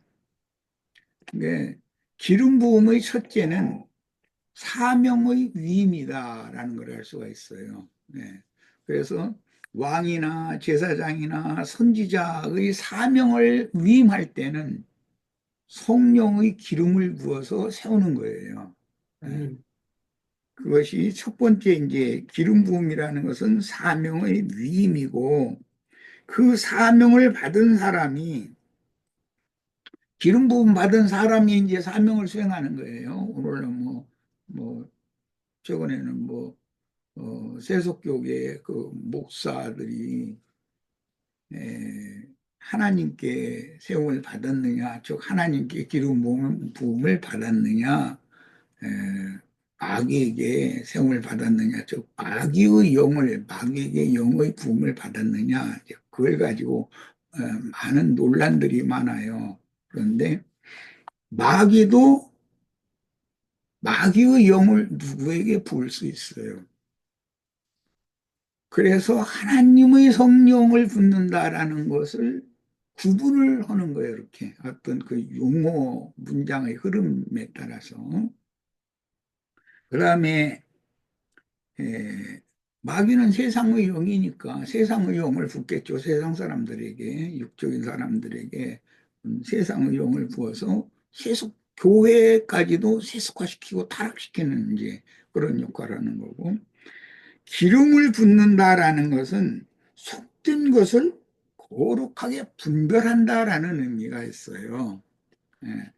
이게 구약 성경에서 보면은 성막이나 성전을 세우고 성전 안에 하나님이 지시한 식양대로 이제 기명이라고 그러는데 그 제사에 쓰는 도구들을 안치를 제사에다 해놓으면 그것이 세상에 있을 때는 예를 들어서 금덩어리로 금판을 만들었다. 지성소의 모든 그 기구들을 또 괴를 만들었다 등등 이렇게 하면 세상에 있을 때의 금과 성전 안에 있는 금은 다르죠. 분별이 되는 거죠. 세상에 있는 것은 세상의 가장 고귀한 가치가 있는 최고의 가치를 말하지만 성막이나 성전의 내소에 하나님의 보좌로 하나님의 임재처소 하나님의 임재를 표현하는 것으로 성전에 그 금을 갖다 드리는 건 거룩한 거예요. 분별된 거예요. 세속적인 것과는 완전히 달라지는 거예요. 롯도 마찬가지예요. 은도 마찬가지예요. 모든 것이 다 마찬가지예요. 이제 나무도 마찬가지예요. 성막의 모든 기구를 제작하는 것은 근본적으로 성막은 광야에서 세운 것이었기 때문에 성막의 그 기본 재료는 나무입니다. 나무. 그런데 그 나무가 광야에서 나오는 나무이니까 광야에서 나는 나무는 가시나무잖아요. 그리고 가시나무는 곧게 레바논의 백향목처럼 그렇게 곧게 자라지를 못해요. 구불구불구불하게 막 억지로 막 고생해 가면서 막 자란 거니까 이게. 이 반듯한 나무가 없는 거예요. 광야의 나무는. 그러니까 그 많은 나무들을 자르다가 그것을 마름질을 하는데 판자를 만들려면 반듯하게 만들어야 될 거 아니겠어요. 그 규격에 맞는 판자가 나올 만한 가시나무가 광야에 있냔 말이에요. 없죠. 그러면 여러 나무를 갖다가 마름질을 해서 판자를 여러 쪼가리를 만들어 가지고 규격에 맞도록 붙이는 거예요. 이것을 여러 쪼가리를. 그래서 그걸 조각목이라고 그래요. 그냥 놀판이라고 하는 게 아니라 여러 조각을 붙여서 한 판자, 규격에 맞는 판자를 만들어 놓는단 말이에요. 이게 우리 형제 자매님들이에요. 예수님의 영과 예수님의 생각, 감정, 의지 모든 것이 예수님 것으로 맞춰지도록 나라고 하는 가시나무를 베다가 그 단단하긴 얼마나 단단해요. 속도 잘 먹히지 않는 그런 나무잖아요. 우리 저 안자매 핑긋이 웃는데 본인 생각에서 아마 그럴 것 같으네. 나름대로 우리 저 박삼년 자매도 한가닥 다 하잖아요. 보통이에요. 뭐 자매도 얼굴이 부장하니까 뭐 저기 되게 유순해 보이죠. 난 그거 안 믿어요. 왜냐하면 말씀을 깨닫고 나서는 절대 안 믿어. 예. 우리 김옥경 자매님도 얼굴이 부장하니 조그맣다고 깔bat한 거 함부로 나십니다. 예, 함부로 생각하면 안 돼요. 수잔 자매님 얼굴 부장하니 아주 그렇죠. 나는 어떻고, 나는 더해. 예. 다 그런 나무들이에요. 그런데 그런 나무들을 판자라는 게 규격이 있잖아요. 그 성경이 정해놓은 규격이 있잖아요. 그 규격에 맞는 판자가 가시나무를 베다가 그 규격에 맞는 판자가 나올 만한 나무가 없어요. 광야에는. 다 구부러지고 틀어지고 막 다 그랬단 말이에요. 이것을 여러 개를 잘라가지고 판자를 만들어서 붙여가지고 그 규격에 맞도록 재단을 다시 해서 토치를 다시 하는 거예요. 이 사람만 교회의 지체가 될 수 있는 거예요. 이 말 알아들으시길 바래요. 그래서 조각목이라고 그래. 조각. 쪼가리를 갖다 붙여가지고 만든 판자다 이거예요. 이게 기본 재료예요. 여기에다가 놋과 은과 금을 그건 사실은 겉으로 볼 때는 부재료 같지만 그것이 이제 주 재료죠. 그 나무와 결합을 또 시키는 거예요. 나무는 나무대로 그렇게 조각목으로 만들고 거기다 금, 은, 동 이것을 사용해서 성막 재료로 만들어가지고 성막 기구를 제자리에다가 탁탁 갖다 비치를 해요. 그러면 그런 모든 성막 기구나 성막 자체는 그냥 지어놓고 놔두면은 그냥 속된 것이에요. 그뭐 광야였던 나무에다가 그냥 쪼가리 맞춰가지고 거기다 금잎 펴가지고 뭐 했다 이제 그거예요. 그러나 거기에 기름을 부어요. 관유를 성막과 성막의 모든 기구들에 부어서 거룩하게 성별했다 이렇게 돼 있어요. 무슨 말인지 이해가 되시죠? 그러면 이 거룩하게 분별했다라는 말은 기름 부음을 하는 목적은 속된 것을 거룩하게 분별시키는 것이다 말이에요. 기름을 붓는다는 목적이 그거예요. 네. 자, 그런데 등에 붓는 상등 기름이 있어요. 그건 태우기 위한 것이잖아요. 이스라엘 백성들이 먹는 식용유도 있어요. 자, 이스라엘 백성들이 일상적으로 먹는 식용유와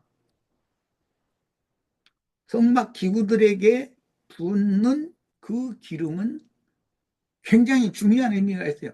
성막 기구들에게 오늘 우리 형제 자매님들 각자에게 성령께서 기름을 부으셨다라는 말은 나를 속된 사람들로부터 분별시켜서 그리스도의 것으로 하나님의 것으로 선별시켜놨다 그런 말인 것이고, 기름 부음 받은 그 성도들로 이제 성막 교회를 이제 세웠는데, 그 성소에는 등대가 있어서 거기에 계속해서 기름을 부어야 불이 끊어지지 않고 계속 불을 밝힐 수 있을 거 아니에요. 그래서 거기에 붓는 기름을 상금 기름이라 그랬는데 구약 성경에 선지자는 이것을 금기름이라고 표현을 했어요. 그것은 태우기 위한 기름이에요. 그리고 일반 백성들이 통상적으로 먹는 기름, 이것과도 관계를 내가 이제 자꾸 시키는 것은 예수 그리스도의 그 영을 내가 부음받는다 는 말은 그분의 말씀을 내가 식물로 취한다, 먹는다 그런 말이에요. 사실은 기름진 음식을 먹는 거예요. 그러니까 떡은 기름을 쳐서 만들게 돼 있잖아요. 소금도 쳐야 되지만 유향도 그 위에 놔야 되고 이제. 그런데 이것이 거룩하게 성별된 사람들이 먹는 음식이다 이거예요. 이게 다 기름 바른 음식이라고 해요. 음식도. 그 다음에 사도행전에서 이제 이것을 적용할 때 먼저 사도들에게 하나님이 기름을 부으시는 그 말씀은 앞에 나오고, 기름 부음을 받은 사도들이 나가서 전도를 하면 기름이 흘러가는 거예요. 이것은 구약성경 시편 33편에 보면 그 대제사장이 찬송 감사시가 거기에 나오는데,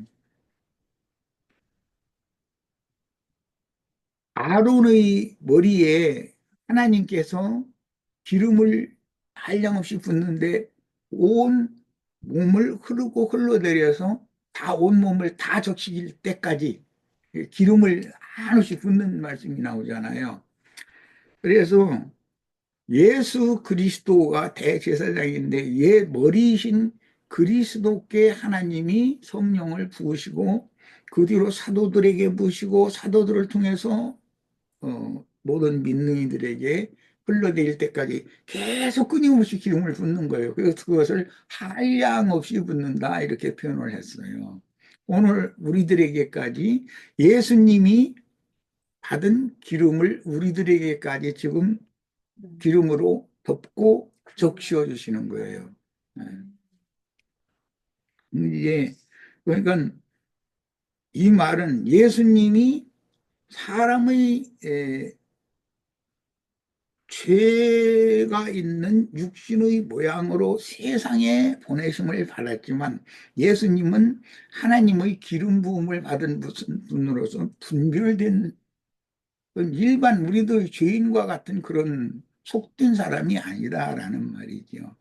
그래서 우리 속된 사람을 성령의 증거로, 이제 그 유언은 최후 유언이라는 것은 계시록의 성령이 교회들에게 하시는 말씀이고, 최종적으로는 성령과 신부가 말씀하시는 이제 증거인데, 그게 기름 부음이단 말이에요. 우리들 각자에게까지. 그래서 계시록에서는 기름을 이렇게 뿌리는 것보다는, 기름을 붓는 것보다는 기름을 이렇게 고루 이렇게 안 묻은 데가 있으면 안 되니까, 안 덮인 데가 있으면 안 되니까 그걸 기름을 바른다고 그래요. 피도 뿌린다라는 말씀도 있지만 바른다라는 말씀도 있잖아요. 그것은 빠짐없이 다 피뿌림을, 또 피로 덮임을, 기름으로 덮임을 빠짐없이 다 받아야 된다. 교회 안에 들어온 모든 지체는 이제 그런 뜻이죠. 이렇게 성령의 기름을 붓는다라는 말은 속된 것을 거룩하게 하나님의 것으로, 세상신 마귀의 것을 하나님의 것으로 선별한다라는 의미가 있고, 이것을 성령을 받으면 구원을 얻는다라고 등치시킬 수가 있느냐? 네, 등치시킬 수가 있어요. 예수님이 구원이 필요해서 그러면 성령을 부었느냐 하는 게 아니라 거기서는 사명을 위임하는 것에 관점이 있고 성령을 받지 않으면 구원을 받을 수 없는 거예요. 왜? 하나님의 성령으로 사람의 영이 거듭나는 거니까. 아멘. 하나님의 성령은 진리의 영도 있지만 생명의 영도 있고 은혜의 영도, 그 하나님의 영이라는 말은 그 세 가지 영이 다 포함이 되는 거기 때문에 하나님의 성령의 부음을 받지 않은 사람은 구원을 받지 않았다는 말과 같은 거예요. 악령을 부음받으면 악령은 악기 들린 자들이 되는 것이지 거룩하게 하나님의 것으로 성별되어진 구원받은 사람이 되는 건 아니잖아요. 그러니까 이 문제는 양면이 있다. 한 면에서는 성별, 한 면에서는 구원, 양면이 있다. 이렇게 이해를 하면 될 것 같아요. 예. 제가 그 생각해 본 거 몇 가지만 좀 추가로 한번 질문 예. 드려볼게요. 예, 이런 게 그러니까 이제 저는 이제 성령의 어떤 임재 가운데에서 기름 부음이라고 이렇게 성경은 기록하고 있는 것 같아요. 그러니까 이제 신약에 오면 성령의 어떤 임재로 인해서 거듭난 사람에게 기름 부음이 있어서 이제 그거를 특별한 어떤 그런 그 경우에는 사명을 주는 거. 바른다라고 하는 거예요. 바르다. 기름을 뿌리라고도 돼 있지만 바르라고도 돼 있잖아. 그래서 이제 아까도 이제 예시로 이제 그 구약에서 고레스 같은 경우도 여호와의 영의 어떤 부음이라고 말한단 말이에요. 그러면 이제 사명의 힘. 예. 그러니까 사명의 그 어떤 특별한 일을 위해서 그러니까 70년 포로지에서 이렇게 귀환을 시키기 위해서 이제 임명된 어떤 그는 세운 고레스인데 그 고레스 왕 같은 경우는 이제 이방신을 섬기는 사람이었고 그러면 그거와 구원하고는 구약에서는 구원하고는 상관이 없는 듯한 느낌이 있단 말이에요. 그것은 그런데 이제 그 신약에 사람으로 오면은 말미암아. 아니 잠깐 여기서 잠깐. 고레스의 칙령이 어떤 고레스가 칙령을 내린 것은 고레스라는 사람이 칙령을 내린 것이 아니고 하나님께서 그 백성들을 구원하기 위하여 고레스의 마음을 감동하라. 그때 당시 상황에서는 하나님의 백성들을 관리, 관장, 관할하는 자가 누구냐면 고레스이기 때문에 그 고레스의 칙령이 없으면 하나님의 구원이 있을 수가 없는 거예요. 그래서 고레스를 하나님이 그 일에 그렇게 쓰임을 받기 위해서 기름을 먼저 부은 거예요. 예. 그래서 그런 부분에서 구약에서 기름 부음하고 이제 그 신약에서 어떤 기름 부음은 신약에서는 성령의 어떤 예에서 새롭게 거듭난 사람 안에서 기름 부음이 있는 것 같은데 그게 이제 전제가 있는 것 같아요. 교회 안에는 신약에서. 예, 예.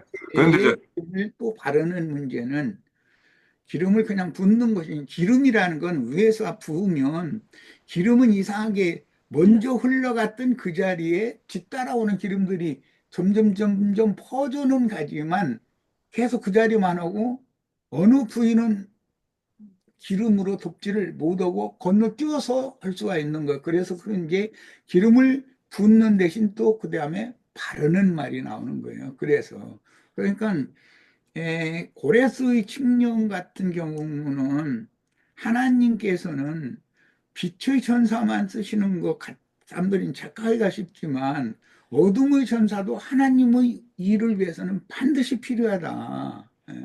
그거예요. 그러니까 그렇게 해야 이 세상의 모든 큰 군주들, 짐승들도 다 하나님의 주권 안에 있다라는 것이 증명이 된단 말이에요. 그 바벨론 느부갓네살도 그 애국의 바로도 내 종이라고 그랬잖아. 바로가 하나님의 종이라는 거예요. 사실은 마귀의 종이거든. 예, 느부갓네살 보고도 내 종 느부갓네살 이렇게 말하잖아. 그러니까 하나님은 악령을 대행하는 그런 세상의 큰 짐승도 하나님의 일을 위해서 그렇게 필요대로 그렇게 쓰신다. 그건 위임이다. 거기선 기름을 부었다는 말은. 우리도 온전케 만들기 위해서는 주님이 세상의 영을 네. 간단하게 하나만 더 여쭤보겠습니다. 네. 그러면 그 흔히 우리 이제 성령 충만 뭐 이런 말을 합니다. 그 성경에도 기록되어 있고요. 그러면 이제 성령 충만하고 이런 어떤 기름 부음하고의 어떤 관계는 좀 어떻게 이해를 가지면 될까 싶어요. 기름을 한량없이 붓는다고 할 때는 온몸에 다 덮이기까지, 적셔지기까지라는 뜻이기 때문에, 예를 들어 스데반이 어떤 증거를 하는데 성령에 충만되어서 증거를 했다고 이렇게 되어 있어요.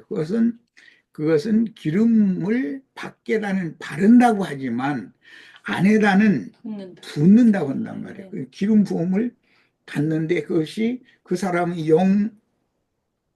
영부터 시작해서 마음, 생각, 감정, 의지 그 속 사람 전체가 채워지도록 기름을 부었다. 그러니까 그 부어진 기름이 스바의 말을 통해서 흘러나온 거죠.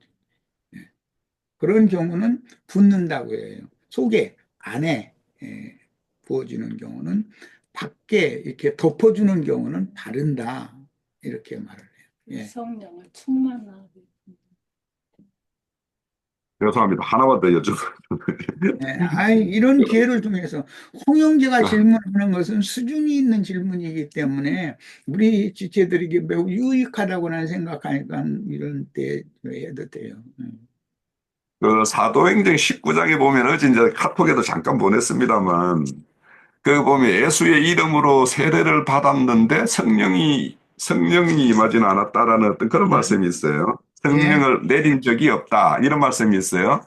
그러면 이제 거기에서 예수의 이름으로 세례는 받았다라는 말은 그 말은 진짜 세례를 받은 것이 예수의 이름으로 정말 세례를 받은 것이 아니라 형식적으로만 받았다라는 어떤 오늘날 어떤 세속교회에서 행하는 어떤 그런 정도로 이해를 해야 됩니까? 아니면 그런 거예요. 세례와 성령이 임하는 것은 다르다라고 구분해서 우리가 이해를 가져야 되는 그 의미입니다. 문제는 내가 전에 그 권용명 형제한테 많은 대화를 했는데 그 형제는 자꾸 물침례를 하는 침례, 의식 행하는 걸 그렇게 중요하게 여겨요.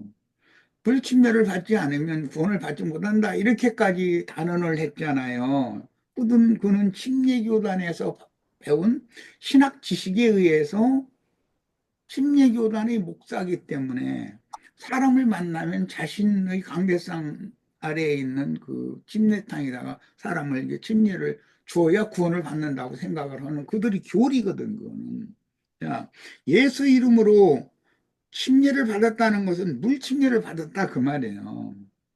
물침례를 말하는 겁니까? 그러지 예수 이름으로 침례를 받았다라는 말은 종교 의식적인 유대인들의 종교 의식인 그것을 그 이제 결례 예법인데 그 결례 예법을 요한이 물속에 잠가서 침례를 했기 때문에 요한의 제자 노릇 근데 요한의 침례만 받았다 이렇게 돼 있잖아. 이 침례가 예수 이름으로 침례를 받았는데 성령은 임한 일이 없다. 요한의 침례만 받은 거다라는 거요. 야, 그러면 요한의 침례의 의미를 사도들이 내려가서 안수를 했더니 성령을 받았다. 이제 그래서 요한의 예수 이름으로 침례를 받은 자들이 성령 내리신 일이 없었기 때문에 사도들이 내려가서 물침례 받은 사람들한테 안수를 하니까 성령이 임했다 이렇게 돼 있잖아. 그 문장 내용이. 그러면 사도들이 물침례 받은 사람들에게 안수했다는 말은 뭔가 그 물침례 의식에 대한 의미를 설명해 줬다 그 말이야. 오늘 우리 유영재가 지금 다윗의 유언을 이렇게 설명을 하는 말씀을 강론을 했는데 그 강론을 들을 때 영의 감동이 있단 말이에요. 아, 그렇구나. 아, 그러네. 이렇게. 자, 그러면, 아, 그렇구나라는 것이 성령의 가르침이란 말이에요. 그래서 요한의 침례를 받은 사람들은 이제 그 이제 재침례라고 그러는데 그 곁들여서 조금 뭐 좀 벗어난 얘기를 조금 하겠습니다. 종교개혁자 중에는 칼뱅이라는 그 블란스 사람이 있죠.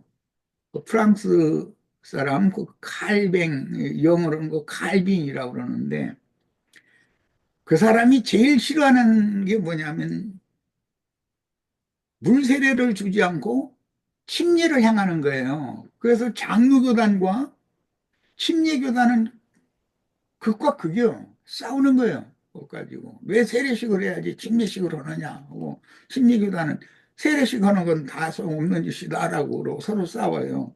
그런데 칼뱅이 한참 득세했을 때 형제회 계열 중에 재침례 교도들이 일어났잖아요. 물침례를 침례에 대해서 많은 교리 가르침을 받고 물침례를 받았어요. 받았는데 성령이 임한 것은 아니다. 이거예요. 내부 지방교회에서 물론 이제 세상교회에서도 침례를 받았지만 세례도 받고 침례도 받았어요. 나는 이제 장로교단 세례도 받고 순복음교단에 가서 이제 침례도 받고 이제 그랬는데 그때 성령을 받지 못했어요. 그것이 성령 받은 것인 줄로 그냥 침례 받은 것이 너무 감동스러웠었어요. 내 죄가 다 씻어졌다라고 하는 그런 어떤 기분, 느낌 이런 것 때문에. 그런데 얼마 지나면은 그 감동이 사라져 버려요. 그러면 또 침례를 받는 거예요. 그러면 예, 이제 죄 씻음을 이제 받았나? 죄 사함을 이제 받았나?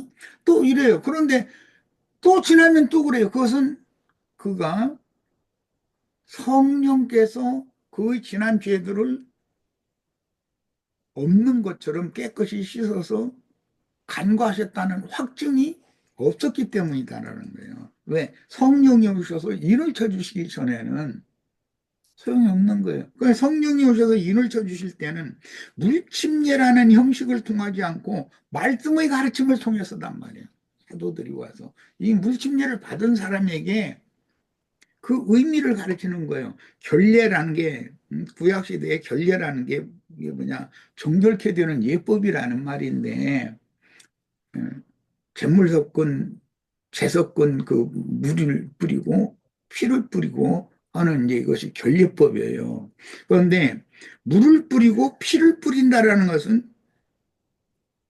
말씀을 가르치는 걸 말하는 거예요. 말씀을. 성령의 증거로 말씀을 가르쳐야만 그 사람의 속에서 새 생명의 전환, 짐승 피를 발갛게 쏟아버리고 예수님의 피를 마시는 거예요. 마시는 거예요. 생명의 전환, 그 다음에 물을 뿌리는 것도 그냥 내가 권용용 형제한테 그러면 한강에 흘러가는 물 소독력 타가지고 수돗물로 만들어서 사람들이 마실 수 있도록 이렇게 했는데 그 수돗물 떠다가 수돗물 속에 침례하면 사람이 구원받냐? 이제 내가 그 질문에 그렇게 했었잖아. 이해를 좀 시키려고 그렇게 한 거예요. 그게 아니고 예수님이 가르쳐 주시는 말씀으로 제자들이 목욕을 했고 성령의 증거를 그때서 다시 예수님 평상시에 가르쳐 줬던 말씀이 성령의 증거로 말미암아서 다 생각나고 깨달아졌을 때 그때서 드디어 침례가 완성이 된 거다. 속 사람이 깨끗이 씻어지고 하나님이 그를 정결타고 너는 정한 자라고 신자라고 인정해 주시고 받으심이 된 거다. 이렇게 내가 설명을 했어요. 권영 영리한테. 그래서 물침례라는 것은 물침례를 받아야 구원받는다고 하는 것은 그건 심리교단의 교리를 따르는 것이고 성경은 예수 그리스도의 성령께서 오셔서 친히 나를 깨닫게 해주는 말씀으로 가르침을 주셔야 내가 속에 마음에 이것이 믿어진다라는 말은 내 속이 내가 얼마나 더러운 자였던 모든 더러움이 씻겨나갔다는 말이고 정결케 됐다는 것을 하나님의 성령께서 나의 이마에 예수님의 이름을 새 이름을 기록을 해가지고 이를 딱 새겨놔 넌 내 것이다 이게 이렇게 된 사람이 그게 구원받은 사람이다라는 것을 내가 그때 막 장황한 설명을 했었어요. 그래도 못 알아들어요. 왜냐하면 사람 관념이 잡혔기 때문에 그랬던 거예요. 오늘 우리들도 항상 어떤 말씀을 확정해주고 그 말씀을 나와 결부시켜서 확정을 해줄 수 있는 것은 성령의 증거가 있어야 돼요. 내가 형제 자매님들 오늘 지금 똑같은 자리에서 이렇게 가르쳐요. 그래도 이 말을 지금 권영용 형제처럼 목사 이런 관념을 가지고 있는 사람들은 지금 내 말 같이 들었어도 모를 수가 있어요. 몰라요. 어느 날 주의 성령께서 오셔서 퍼뜩하고 주님이 오시는 것은 하늘 이 끝에서 하늘 저 끝까지 땅 저 끝까지 번개가 번뜩하듯이 인자가 온다 그렇게 말씀하셨죠. 어떻게 번뜩 와요? 지금 기독교계는 창공 하늘에서 구름 타고 예수님이 막 힘들어만 벌렁이 가면서 그냥 어느 날 어디로 올 거라고 그걸 기다리고 있잖아요. 그러나 성경에는 분명히 하늘 이 끝에서 저 끝까지 번개가 번뜩하듯 내가 올 거다 이랬잖아요. 지금 나한테 가르침을 받았어도 거기에 대해서 고심하고 내가 정말로 죄사함을 받았고 내가 하나님 앞에 정결타는 확증을 받은 사실이 있는가, 내가 구원받은 사실이 있는가를 고심하던 사람이 어느 날 번뜩하고 성령이 오실 수가 있어요. 그러면 그때 그것이 확증이란 말이에요. 다만 사람은 성령께서 일할 수 있도록 길을 닦아놓는 사명을 행할 뿐이에요. 그 요한은 예수님이 오시는 길을 닦는 사명을 행하는 것 뿐이었잖아요. 여자가 난 자 중에서는 요한보다 더 큰 자가 없다고 그랬어요. 그래도 요한이 하나님은 아니잖아요. 직접 구원을 주는 자는 아니잖아요. 그런 거 이제 이걸 이해를 하시면 물로 침례를 받았는데 성령이 내신 일은 없었고 사도들이 가서 안수를 하며 성령이 임했다 이 말을 그러면 안수를 하며라는 그 안수라는 말이 물침례라는 의미를 깨닫도록 가르쳤다 그 말이에요. 가르쳤을 때 하고 성령의 말씀에 물러나 사람이 거듭나는 것이거든. 그런 뜻입니다.